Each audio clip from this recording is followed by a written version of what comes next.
Hi friends and welcome back. आज मैं आपके साथ एक बहुत ही इंपॉर्टेंट टॉपिक डिस्कस करूंगा कि आपको पायलट ट्रेनिंग 12th के बाद करना चाहिए या ग्रेजुएशन के बाद, क्योंकि आप में से कई लोग शायद 12th क्लास में ही होंगे और इस क्वेश्चन को लेकर आपके दिमाग में काफ़ी कन्फ्यूजन भी होगा। तो मैं इस वीडियो में एक एनालिसिस करने की कोशिश करूंगा डिफरेंट फैक्टर्स और पॉसिबिलिटीज़ के बेस पे, और लास्ट में अपनी तरफ से कुछ सजेशन दूंगा जिसको फॉलो करना या ना करना कम्प्लीटली आपके ऊपर है, क्योंकि फाइनल डिसीजन आपको खुद अपनी सिचुएशन एनालाइज करके लेना है। तो चलिए देखते हैं। लेकिन सबसे पहले देखते हैं दो इम्पॉर्टेंट पॉइंट्स उन स्टूडेंट्स के लिए जो अभी स्कूलिंग फेस में हैं। इसमें पहला पॉइंट है, जो भी स्टूडेंट्स अभी 9th 10th या 11th में हैं या इससे और बिलो क्लासेस में हैं, उनके लिए अभी पायलट ट्रेनिंग के बारे में सोचना मेरे हिसाब से टोटल टाइम वेस्ट है। अभी आपके पास काफ़ी टाइम है और फिलहाल आपको सिर्फ इन्फॉर्मेशन गैदर करना चाहिए, लेकिन आपका प्राइम फोकस सिर्फ लर्निंग और स्कूलिंग में होना चाहिए। अगर आपको एविएशन में ज़्यादा ही इंटरेस्ट है तो फ्री टाइम में आप इसके बारे में पढ़ सकते हो, बट अभी आप अपनी पढ़ाई लिखाई को कॉम्प्रोमाइज़ करके सिर्फ कैडेट प्रोग्राम्स या पायलट ट्रेनिंग के बारे में सोच रहे हैं, तो ये बिल्कुल गलत अप्रोच है और इससे आपकी पढ़ाई में बहुत इफेक्ट पड़ेगा। इसीलिए आप अभी इसके बारे में मत सोचिए, क्योंकि आपके पास मोर देन सफिशिएंट टाइम है अपना करियर प्लान करने के लिए। सेकेंड पॉइंट, जो स्टूडेंट्स अभी 12th में हैं या जस्ट 12th क्लास पास होने वाले हैं, उनको फिलहाल अभी फिजिक्स, मैथ्स और इंग्लिश में हाई स्कोर करने की कोशिश करनी चाहिए। साथ ही रीजनिंग एंड एप्टीट्यूड भी प्रैक्टिस करना चाहिए, क्योंकि जितने भी पायलट एंट्रेंस एग्जाम होते हैं जैसे कैडेट प्रोग्राम्स या इग्रुआ, इनके रिटर्न एग्जाम को क्रैक करने के लिए ये आपको काफ़ी हेल्पफुल रहेगा। इसके साथ आपको पायलट ट्रेनिंग में एडमिशन के लिए जो मिनिमम एलिजिबिलिटी क्राइटेरिया है उसको भी फुलफिल करना है। तो इसलिए आपका अभी मैक्सिमम फोकस 12th में ही होना चाहिए, क्योंकि अगर सिर्फ पायलट ट्रेनिंग के बारे में सोचते रहे और बाय द वे 12th में आपके मार्क्स कम आए, तो फिर आप ना इधर के रहोगे ना उधर के। इनफैक्ट अच्छे कॉलेजेस में एडमिशन के लिए भी आपको प्रॉब्लम हो सकती है। या अगर आप एविएशन कैंसिल करके आईआईटी की तैयारी करना चाहते हैं तो उसके लिए भी परसेंटेज मैटर करता है। इसीलिए फ्यूचर में कम और करेंट सिचुएशन पे ज़्यादा फोकस कीजिए। अब नेक्स्ट देखते हैं कि अगर आप 12th के बाद डायरेक्ट पायलट ट्रेनिंग ज्वाइन करते हैं तो क्या प्रोज एंड कॉन्स हो सकते हैं। देखिए, लाइफ में आप कोई भी डिसीजन लो उसके कुछ कॉन्सिक्वेंसेज ज़रूर होते हैं, जिसमें कुछ आपके फेवर में होंगे तो कुछ अगेंस्ट में। तो सबसे पहले देखते हैं एडवांटेजेस के बारे में। इसमें फर्स्ट है अर्ली सेटलमेंट इन लाइफ। अगर आप 18 ईयर्स की एज में जस्ट 12th पास करके अपनी पायलट ट्रेनिंग स्टार्ट करते हो एंड अगर सब चीज़ परफेक्टली टाइम पर कंप्लीट हुआ और मान लो आपका सिलेक्शन जस्ट सीपीएल के बाद ही किसी एयरलाइन में हो गया, देन 22 से 25 की एज तक आप कैप्टन की पोजीशन पर पहुंच जाओगे। मतलब जिस समय एक ग्रेजुएट या इंजीनियर जनरली कॉलेज से पास आउट होता है एंड जॉब के लिए अप्लाई करता है, उस समय आप ऑलरेडी 6 फिगर सैलरी अर्न कर रहे होगे। बट प्रोवाइडेड कि आपकी ट्रेनिंग एंड प्लेसमेंट एकदम परफेक्ट टाइम में हुई हो। तो यहाँ पे मैं एक आइडियल सिचुएशन कंसिडर करके ये बात बोल रहा हूँ। वहीं दूसरी तरफ एक ग्रेजुएट अगर 25 से 32 ईयर्स के बीच में या लेट में सीपीएल का कोर्स करता है तो भी कुछ खास डिफरेंस नहीं होगा। बस जॉब में सेटल होते तक उसका एज 30 से 35 के बीच हो जाएगा। प्लस एक और चीज़ फेस करना पड़ेगा कि अपने से कम एज के कैप्टन से उसे ऑर्डर्स लेने होंगे। तो टेक्निकली आपको सिर्फ अगर फ्लाइंग से मतलब है तो इससे आपको कोई फ़र्क नहीं पड़ने वाला। सेकेंड एडवांटेज है under saturated mind. Just 12th passed student का माइंड काफ़ी फ्रेश रहता है किसी भी चीज़ को एकोमोडेट करने के लिए, जबकि एक इंजीनियर या ग्रेजुएट का माइंड ऑलरेडी 4 ईयर्स की पढ़ाई में काफ़ी सैचुरेट हो चुका रहता है, क्योंकि वो साथ में ही काफ़ी सारी कॉम्पिटिटिव एग्जाम्स की प्रिपरेशन करते रहते हैं। तो इस वजह से उनका माइंड ऑलरेडी इन्फॉर्मेशन से पॉपुलेटेड रहता है। बट इसका मतलब ये नहीं है कि एक इंजीनियर पायलट का कोर्स नहीं कर सकता।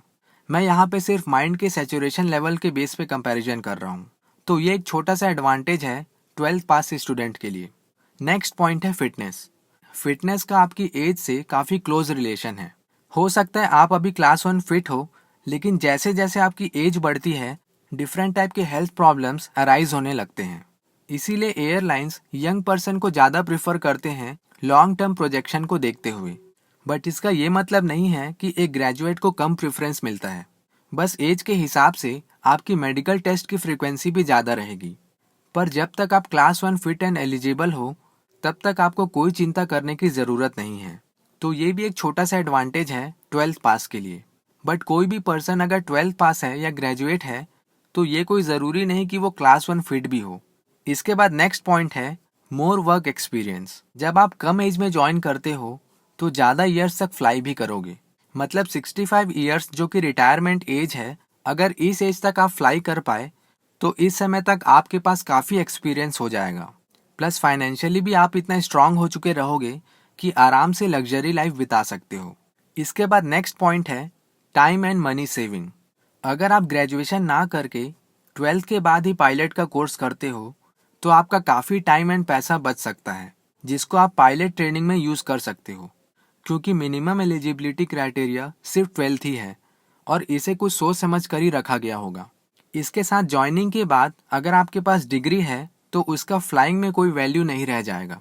बट ये इंडिविजुअल चॉइस पे डिपेंड करता है कि आप क्या करना चाहते हो। कई लोग अपनी पूरी पढ़ाई करके जैसे ग्रेजुएशन या पोस्ट ग्रेजुएशन या जॉब के बाद भी पायलट ट्रेनिंग में जाना प्रेफर करते हैं।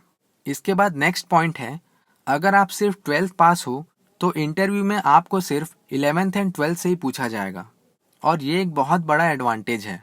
वहीं एक ग्रेजुएट को 11th एंड 12th के साथ उनके किसी भी ग्रेजुएशन सब्जेक्ट्स के ऊपर टेक्निकल क्वेश्चंस पूछे जा सकते हैं, जिसके लिए उन्हें काफ़ी ज़्यादा प्रिपरेशन करनी पड़ेगी। इसके बाद नेक्स्ट एडवांटेज है अगर आप सिर्फ 12th पास हैं तो आपको पायलट एंट्रेंस एग्ज़ाम के लिए ज़्यादा प्रिपरेशन करने की ज़रूरत नहीं है, क्योंकि आपने ऑलरेडी 11th-12th में रिसेंटली ही सब कुछ पढ़ा हुआ होगा, जो एक बहुत बड़ा एडवांटेज है। वहीं एक ग्रेजुएट के लिए फिर से 11th एंड 12th के टॉपिक्स कवर करना थोड़ा मुश्किल काम हो जाता है, क्योंकि इंजीनियरिंग की पढ़ाई उससे काफ़ी अलग रहती है। एंड अगेन 4 इयर्स के बाद उस फ्लो से हट के स्कूलिंग की पढ़ाई करना थोड़ा डिफ़िकल्ट हो जाता है। बट ये इम्पॉसिबल भी नहीं है। इनफैक्ट वो इतने कैपेबल हो चुके रहते हैं कि सारा सिलेबस 1 वीक में भी कवर कर सकते हैं। लेकिन एग्ज़ाम में परफॉर्म करना टोटल इंडिविजुअल की कैपेबिलिटी पे डिपेंड करता है। अब देखते हैं डिसएडवांटेजेस, क्योंकि बेस्ट के लिए तो हम सब बाय डिफ़ॉल्ट प्रिपेयर ही रहते हैं, लेकिन वर्स्ट सिचुएशन के बारे में प्रिपेयर रहना मेरे हिसाब से इस फील्ड में एडवांटेज से भी ज़्यादा इम्पॉर्टेंट है। इसमें फर्स्ट पॉइंट है इमेच्योरिटी। एक 12th पास स्टूडेंट में इन जनरल थोड़ा चाइल्डिश और ज़िद्दी बिहेवियर होता है। मतलब कोई चीज़ करना है तो करना है। इस चक्कर में किसी भी चीज़ को डीपली एनालाइज करने की कैपेबिलिटी कम हो जाती है। वहीं दूसरी तरफ एक ग्रेजुएट का एक्सपोजर काफ़ी ज़्यादा रहता है, क्योंकि जैसे जैसे आपका एज एंड एक्सपीरियंस बढ़ता जाता है वैसे ही आपका दिमाग एंड सोचने का तरीका भी मैच्योर होता जाता है। और इस प्रोफेशन में रियलिस्टिक अप्रोच होना बहुत इम्पॉर्टेंट है। लेकिन ये भी कंपलसरी नहीं है कि हर ग्रेजुएट में डिसीजन लेने की कैपेबिलिटी होती है, क्योंकि मैक्सिमम लोगों को ग्रेजुएशन करने के बाद भी नहीं पता रहता कि लाइफ में आगे क्या करना है। इसी इमेच्योरिटी में खासकर स्कूलिंग स्टूडेंट्स बिना किसी लॉजिक के ये डिसाइड कर लेते हैं कि बस उन्हें पायलट ही बनना है, बिकॉज उन्होंने अपनी माइंड में खुद के बारे में एक इमेज क्रिएट कर ली है, कुछ यूट्यूब पर वीडियोस देखकर या कोई मूवी देखकर। लेकिन रियलिटी में उनको एविएशन का कुछ भी पूछो तो ABCD भी नहीं पता रहता। तो ये टोटल हाइट ऑफ इमेच्योरिटी है, जो कैपेबिलिटी पे नहीं फैंटेसी पे बेस्ड है, एंड इसका ग्राउंड रियलिटी से कोई लेना देना नहीं।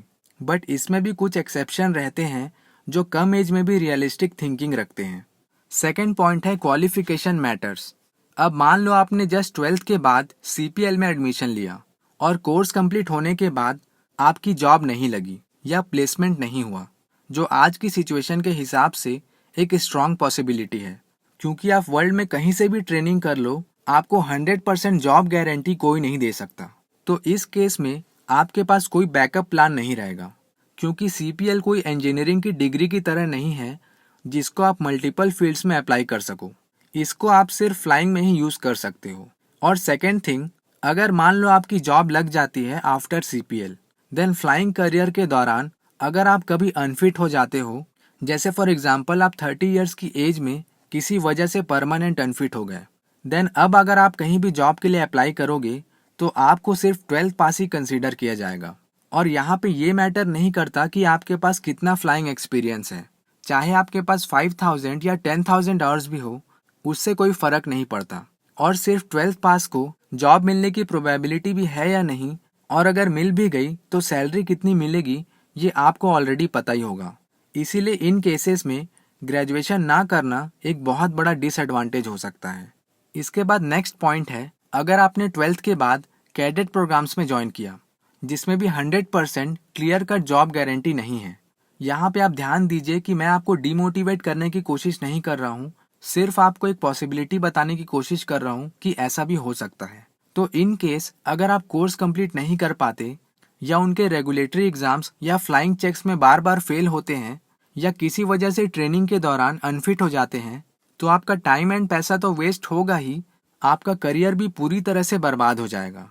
इसी सेम सिचुएशन में अगर एक ग्रेजुएट को रख कर देखें तो फाइनेंशियली तो ये भी बर्बाद हो जाएगा, लेकिन इसके पास कहीं भी जॉब में अप्लाई करने की प्रोबेबिलिटी ज़्यादा रहेगी एक 12th पास स्टूडेंट के कंपैरिजन में। तो ये भी लॉन्ग टर्म में एक डिग्री का एडवांटेज हो सकता है।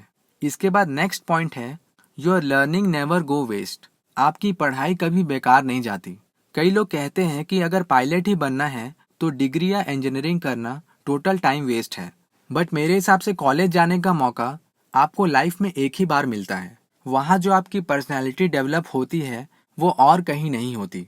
वहाँ आप नए तरह के दोस्त बनाते हो, नई नई चीज़ें सीखते हो, डिफरेंट एग्जाम्स के प्रिपरेशन करते हो। तो लर्निंग एक्सपोजर एक 12th के कंपैरिजन में बहुत ज़्यादा रहता है, जो आपको लाइफ में कभी ना कभी ज़रूर काम आएगा। फॉर एग्जाम्पल, जैसे कम समय में ज़्यादा स्टडी करना। आपने जनरली सुना होगा कि इंजीनियर्स एक रात में पढ़कर कोई भी एग्ज़ाम निकाल लेते हैं, तो ये भी उनकी एक तरह की क्वालिटी है। इसके बाद हर 6 मंथ्स में semester exams, viva, presentations, projects, tech fest, इन सब को आप टोटल वेस्ट नहीं बोल सकते। ये स्किल्स लाइफ में आपको कहीं ना कहीं ज़रूर काम आएगी। साथ ही इतने सारे एग्जाम्स देकर वो इतने हैबिचुएट हो जाते हैं कि कोई भी एग्ज़ाम के लिए प्रिपेयर करना उनके लिए कोई बड़ी बात नहीं होती। तो ऐसा सोचना कि एक 12th स्टूडेंट के पास कोई स्पेशल एडवांटेज है ओवर ग्रेजुएट, ये बिल्कुल गलत सोच है। इनफैक्ट वो आपसे ज़्यादा एक्सपीरियंस है किसी भी प्रॉब्लम को टैकल करने के लिए। बट ये बात है कि पायलट ट्रेनिंग में एडमिशन के बाद सबका स्टेटस एंड वैल्यू सेम ही रहता है, एंड ट्रेनिंग सक्सेसफुल कंप्लीट करना या ना करना टोटल इंडिविजुअल की कैपेबिलिटी और परफॉर्मेंस पे डिपेंड करता है। अब लास्ट में इस एनालिसिस का कंक्लूजन पॉइंट और अपने तरफ से कुछ इंपॉर्टेंट सजेशन आपके सामने रखना चाहूँगा। इसमें फर्स्ट पॉइंट है, अगर आप स्कूलिंग में हो बिलो 12th क्लास, देन अभी आप पायलट ट्रेनिंग का बिल्कुल भी मत सोचो। सिर्फ पढ़ाई पे फोकस करो एंड फ्री टाइम में एविएशन के बारे में पढ़ो। सेकेंड पॉइंट, जब आप 12th क्लास पास आउट होने वाले हो उसी समय अपनी क्लास 2 और क्लास 1 मेडिकल करवा के ये कंफर्म कर लो कि आप कमर्शियल पायलट के लिए फिट हो या नहीं, क्योंकि विदाउट मेडिकल आप कुछ भी प्लान करते रहो वो टोटली यूजलेस है। अगर आप ज़्यादा इंटरेस्टेड हो एविएशन में तो 90% एफर्ट आप 12th की प्रिपरेशन में दो और 10% एविएशन में, ताकि अगर आप एविएशन में नहीं भी जाते हैं तो आपके पास और भी ऑप्शन रहे। इसके बाद नेक्स्ट पॉइंट है, अगर आप ग्रेजुएशन कर रहे हो, जैसे फर्स्ट ईयर, सेकेंड ईयर या थर्ड ईयर में हो, तो इसे ड्रॉप करके पायलट ट्रेनिंग में जाने का फैसला मत लो। ये सबसे स्टूपिडिटी वाला काम है। इस तरह के डिसीजन लेने से पहले आपको अपने पेरेंट्स से कंसल्ट करना चाहिए। साथ ही आपको अपनी मेडिकल भी करवा लेनी चाहिए ताकि कोई डाउट ना रहे। इसके साथ अगर आपको पायलट में ही जाना है तो ग्रेजुएशन के बाद भी आपके पास इनफ टाइम रहेगा इसके बारे में सोचने के लिए।